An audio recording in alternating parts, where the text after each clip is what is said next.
ஃபர்ஸ்ட்ல நம்ம ஒண்ணு பண்ணுவோம். ஒரு நம்ம பண்றது நம்ம கரெக்ட்ன்னு நினைப்போம். ஆனா அங்க இருந்து அவர் ஒரு டிராவல் பண்ணி கடைசி வரும்போது நம்ம ஃபர்ஸ்ட் பண்ண மாதிரி தான் ஒரு ஒரு ஒரு ஒரு 50% இருக்கும். ஆனா அதுல அவரோட இன்ஃப்ளூயன்ஸும் அவரோட இன்ஃபர்மேஷனும் சேர்ந்து புதுசா ஒரு விஷயம் வந்திருக்கும். ஸோ அது நீங்க செகண்ட் டேக் தேர்ட் டேக்னு போகும்போது யூ கைண்ட் ஆஃப் அது வந்துட்டே இருக்கும் அது உள்ள. ஆமா. And plus he pushes you to give your best. Okay. He pushes you beyond your limits. Okay. So, what are your limits தோ?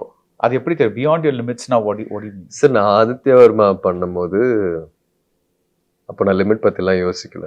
அவன் ஒரு சிட்டி பையன், ஜாலியா இருக்கான், கார் ஓட்டுறான், தம் அடிக்கிறான். அது வந்து நம்மளால கொஞ்சம் ஈஸியா பண்ண முடிஞ்சது. if I have to be honest. மகான் பொறுத்த வரைக்கும் அப்பா வெறுக்கிறது, அப்பாவோட சண்டை போடுறது, அப்பாவை அடிக்கிறது, அப்பா கிட்ட அடி வாங்குறது, இதெல்லாம் கஷ்டமா இருந்துச்சு. அதுதான் லிமிட்டா நான் யோசிச்சேன். அப்போ நான் யோசிச்சது வந்து நான் அப்பா கிட்டே நான் ஒரு ஃபைட் சீக்வன்ஸ் பண்ணியிருக்கேன், அது உண்மையா பிலீவ் பண்ணி இப்போ பார்த்துக்கலாம் என்னவா இருந்தாலும்.